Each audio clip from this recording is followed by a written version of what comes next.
นน่ะลูกนี่เฮือนนี่พี่น้องโอ้ยเกาะเสือกันละบัดอยู่2คนกับหลานลูกสิมาแวะมาเวียนใหม่เด้อแม่ตู้เด้อเอาสบายดีเนาะโดยเจ้าอยู่ดีมีแห้งนะแม่เด้อโดยเนาะเด้อโดยสบายดีเนาะยิ้มแก้วกับมีอันบ่าวคอไม่ขึ้นนี่เนาะบ๊ายบายเด้อบ๊ายบายน้อยเนาะภาพมาบ้านนี้ก็ฮอดบ้านสกีพีนใหญ่เป็นที่เรียบร้อยพี่น้อยเนาะอันนี้ก็เป็นเขตบริเวณบ้านเพิ่นเนาะทางรถลาควักไข่แล่นไปแล่นมาพี่น้อยเนาะมีแต่รถใหญ่ทางนี้เนาะรถแล่นขึ้นชายแดนเวียดพี่น้อยเนาะรถเวียดก็หลายแน่เนาะทางมาบุญสารวัตรเพิ่นก็เอาข้าวเอาของน้ำอื่นน้ำยาสามัญประจำบ้านไปให้ทางน้องน้อยเพิ่นพี่น้อยเนาะทางบ่าวเพิ่นก็เห็นเมเท่าอันหนึ่งพี่น้อยเนาะเมเท่าผู้หนึ่งนั่งง้อยอยู่เนาะเห็นแล้วก็อีต้นสงสารเพิ่นพี่น้อยเนาะจากลูกเต้าไปทางใดสอบถามเพิ่นว่าไปอยู่อันมีร้านบอกพี่น้อยเนาะ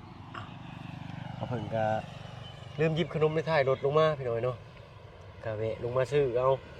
อยู่ในห้างสรรพสินค้าง่ายๆซะเนาะพี่น้อยเนาะรุ่นไปชมเมืองกันพี่น้อยเนาะบ้านช่องเพิ่นเป็นอะไรพี่น้องก่อนอื่นไปกราบทักทายสบายดีพ่อแม่พี่น้องเบิดสุขสุขคนเนาะมื้อนี้ก็พบพ่อกับบ่าวเพิ่งเคยหลายคือเก่าพี่น้อยเนาะอยู่บ้านสกีพีนใหญ่พี่น้อยเนาะตะเวนก็ค่อยขับแรงลงเลยเนี่ย2 หู2 ตาเลยพี่น้อยเนาะโอ้รถใหญ่ก็แล่นเสียงล้อดังบึนพี่น้อยเนาะเป็นลุกเป็นโน่นเนี่ยทางขึ้นบ้านเหมือนกันได้พี่น้องเนาะมื้อนี้บ่าวเพิ่งก็สิเข้าไปหาในตู้ท่านนึงพี่น้องเห็นเพิ่นนั่งงอมอยู่เนาะก็อีต้นสงสารเพิ่นจักเป็นอยู่จังใดอยู่กับผู้ใดเนาะพี่น้องลุงก็ออกไปเก็บงานเล็กน้อยพี่น้อยเนาะทั้งว่าเพิ่นก็ลืมหยิบของในท้ายรถเนาะก็เลยแวะลงไปซื้อมาม่าปลากระป๋องกับนมพี่น้อยเนาะให้เพิ่นหน่อยเนาะเป็นอันถ้าบ่เพิ่นก็เงินคำติโตกับบ่หลายแน่พี่น้อยเนาะเลยได้ซำนี้เนาะไปพี่น้องติดตามรับชมภาพบรรยากาศไปนำกันอีกเนาะไปเบิ่งทางเงินไปตู้เพิ่นข้างๆกับเพื่อนน้องหน่อยอะไรพี่น้องเนาะ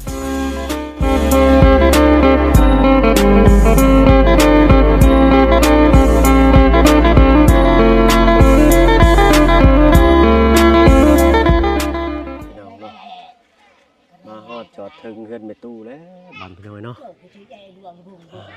ผมก็บอกภาษาชนเผ่าเพิ่นเนาะต่อพี่น้อยเป็นชานบ้านซองเพิ่นเนาะนั่งขมูขมอกดึงสิแหละพี่น้อยเนาะเฮ็ดอะไรล่ะบาด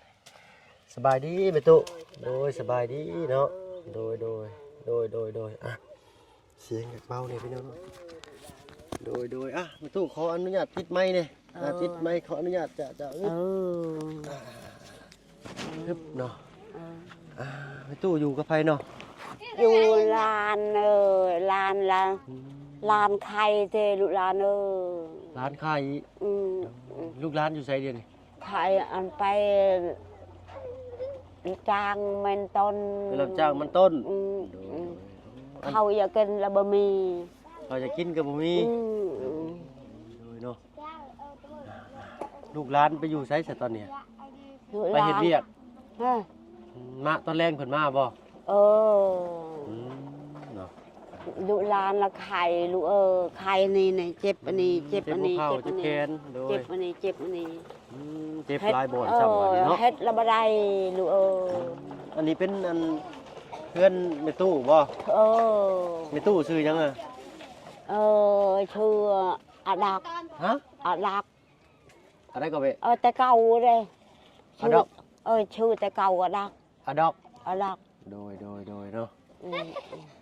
ชื่ออาดักพุ่นน่ะอายุจักปีแม่ตู้ชื่อได้อยู่บ่โอ้ยลายเว้ยค่อยบ่ได้ชื่อลูกบ่ลายกะประมาณว่าเท่าไรจักปีเลยจักก็มึงบ่จักเลยเนาะเฮือนนี่โดยเนาะแม่ตู้อาดักเนาะโดยเนาะอันนี้เป็น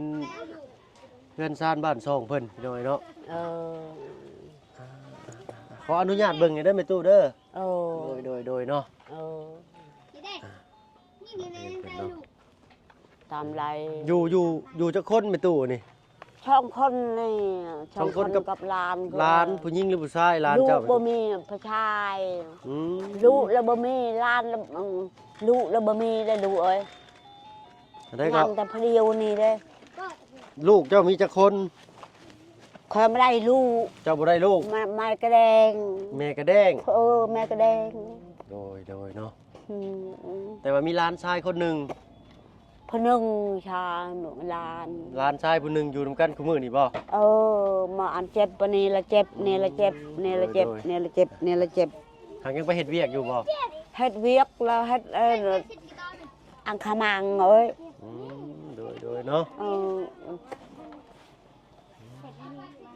ปูยาชาญนะปูยาชาญเฮือนละบ่มี โดย แน่ อ่า ถ้วยละบ่มี ถ้วยก็บ่มี บ่มี เฮ็ดได้บาทพี่น้อง หม้อ เนาะ ละบ่มี หม้อแล้วก็บ่มีอีก เอา เอาประเทศ บิ่ง เฮ็ดอยู่เฮ็ดกินแต่ละมื้อได้ซั่นแม่ตู้ นี่เข็นกินมันก็ช่องนี้ อืมขออนุญาตเบิ่งนี่เด้อซะเด้อ เบิ่งลูก โดยเนาะ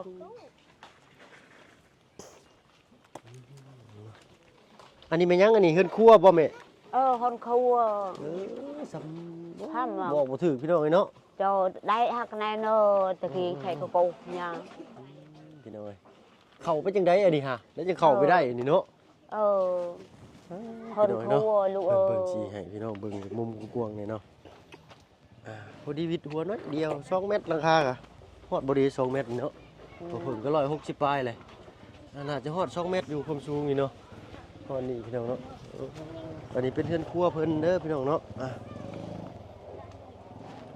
จักสิเฮ็ดอะไรล่ะพี่น้องเอ้ยเนาะพี่น้องเอ้ยเนาะบ้านเพื่อนชาติเพื่อนซอกเพิ่นก็ขออนุญาตเลาะเบิ่งเบิดเลยก็แล้วกันพี่น้องเอ้ยเนาะมีเสียสะเอาเองนี่แหละเนาะพี่น้องเอ้ยเนาะทางบ้านเพิ่นฉันเนาะอันนี้ก็ได้เขาก็บ่จักความสิว่าคือกันพี่น้องเนาะอันนี้เป็นเฮือนนอนบ่แม่ตู้ คนนอนหาจะชูเลยเฮ็ดชอยต่อยลมเลยเฮือนนี่ ใครเนี่ยแต่เพิ่นยังมีหลานชายเนาะ เจ้าเบิ่ง นอนอยู่2คนเนาะกับหลาน น เนาะ อน2คน บ่ได้ขึ้นไปดอกพี่น้องเนาะอันนี้ได้ซะเนาะยังอันนี้ เออ เป็นครัวบ่นี่น้อยเนาะสังกะสีเพิ่นก็ใส่ไม้อยู่เด้เนาะ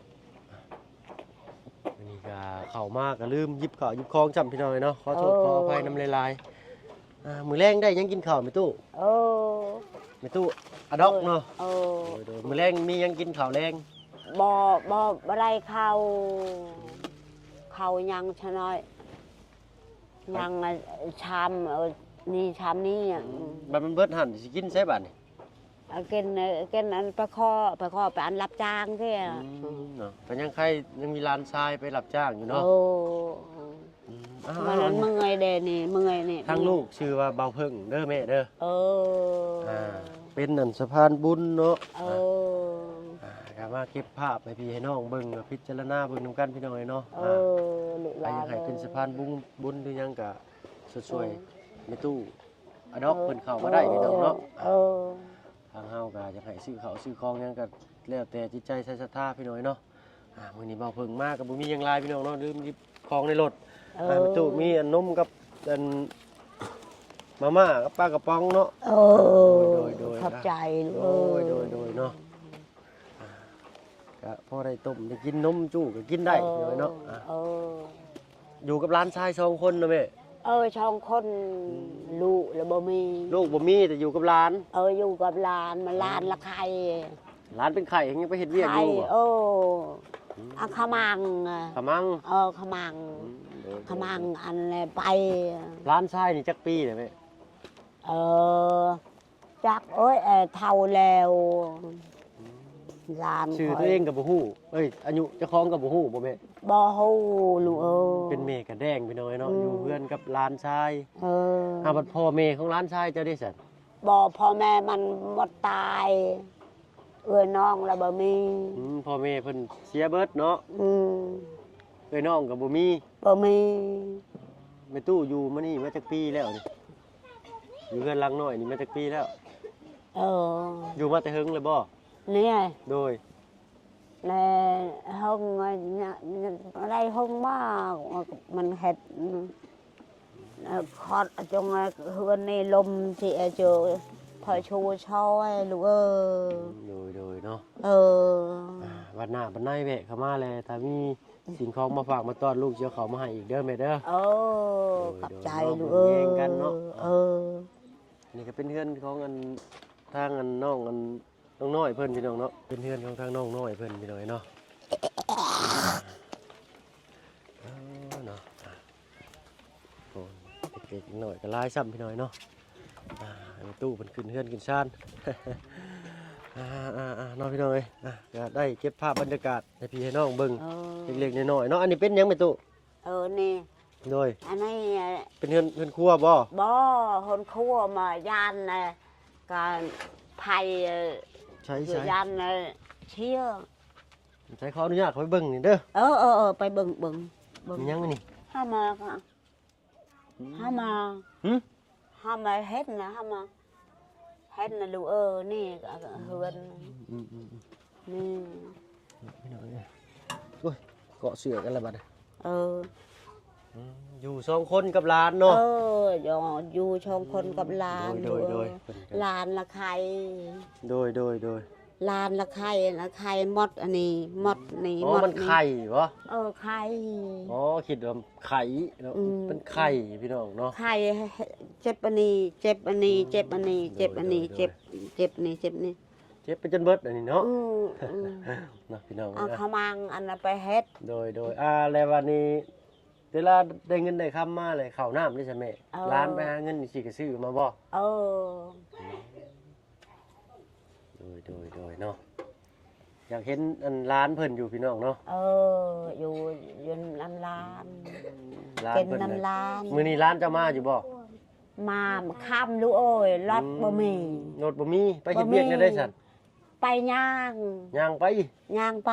ไปเฮ็ดเวียกอยู่ใกล้บ่แม่ ไกลแล้วมาย่างมาเคอแล้วย่างลูก โดย บ่ได้รถ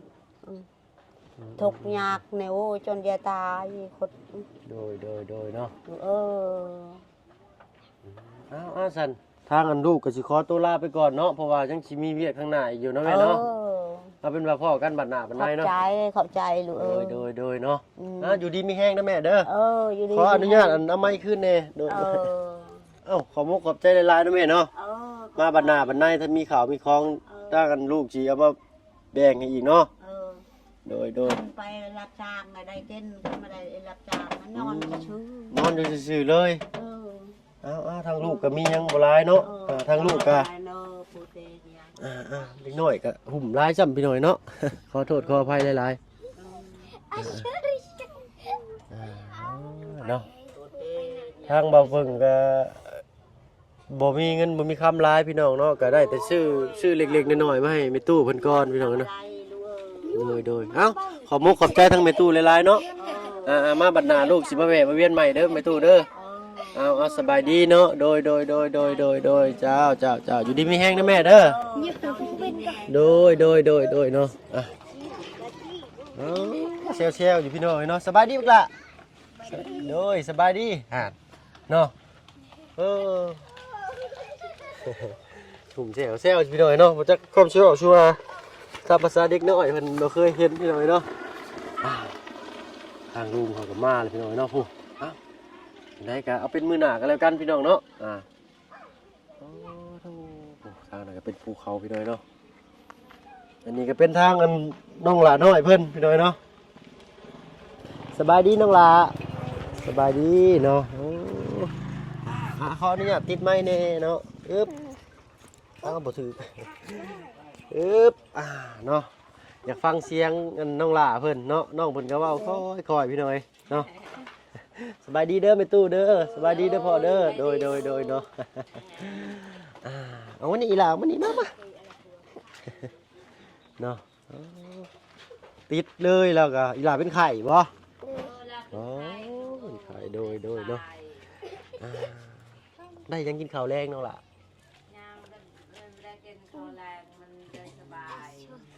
เนาะน้องล่ะเพิ่นว่าพังเข้าใจบ่เนาะ ฟังเข้าใจอยู่เนาะ โดย โดยอีหล่าซื้อหยังก็ซื้อ สื่อนางน้อย ซื้อนางน้อยโดยดีใจเด้พี่น้องเนาะดีอกดีใจได้อันได้ยินเสียงน้องเพิ่น ซื้อนางน้อยเนาะหล่าก็แซวๆอยู่เนาะอันน้องหล่าเพิ่นก็อ้ายหมู่คู่เนาะพี่น้องเนาะเพิ่นเวลาหมู่มาตุ้มมาโฮมเวลามีคนมาเว้ามาจ้านำจังซี่เนาะเพิ่นก็อ้ายก็เคินบ่กล้าเว้าเนาะน้องหล่าเนาะ โดย มื้อแรงได้ยังกินข้าวน้องหล่ะนางน้อยบ่กิน โดย อดได้บ่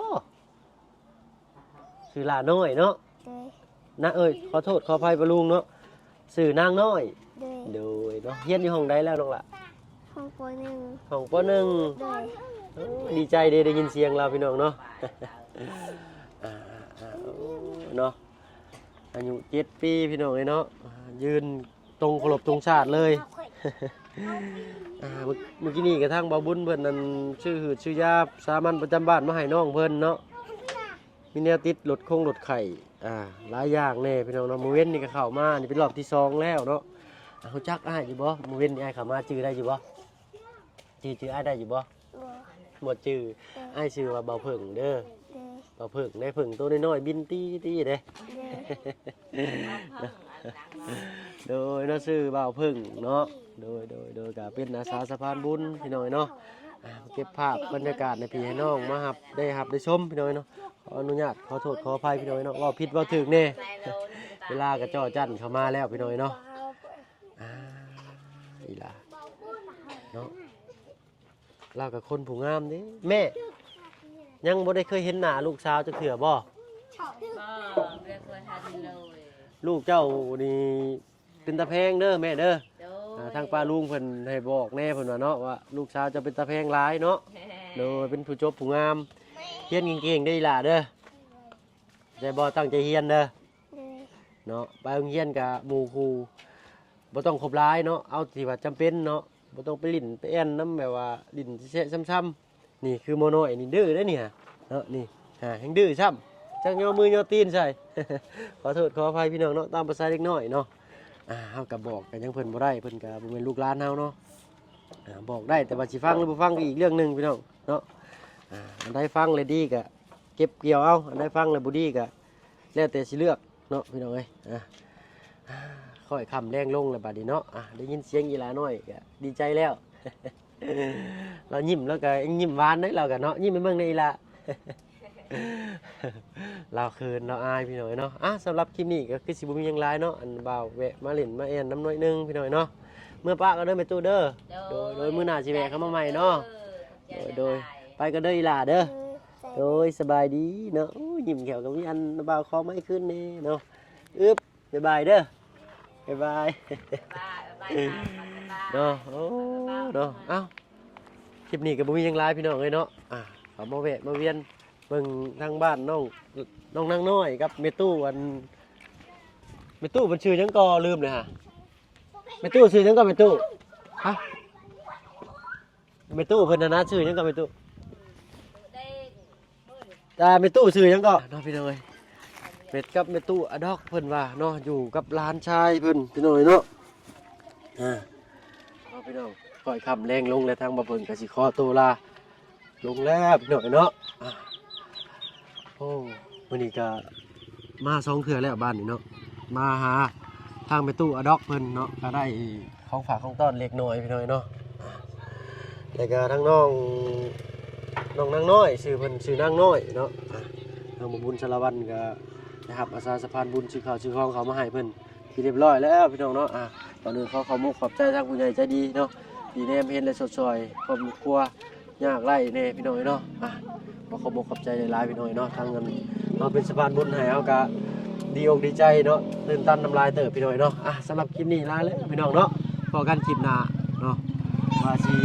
ได้ทางไหนต่อครับฝากกันติดตามเด้อพี่น้องเนาะก่อนอื่นขอบใจที่เข้ามาหาประชมพี่น้อยเนาะสำหรับคลิปนี้ลาแล้วพอกันคลิปหน้าเนาะไปพี่น้อง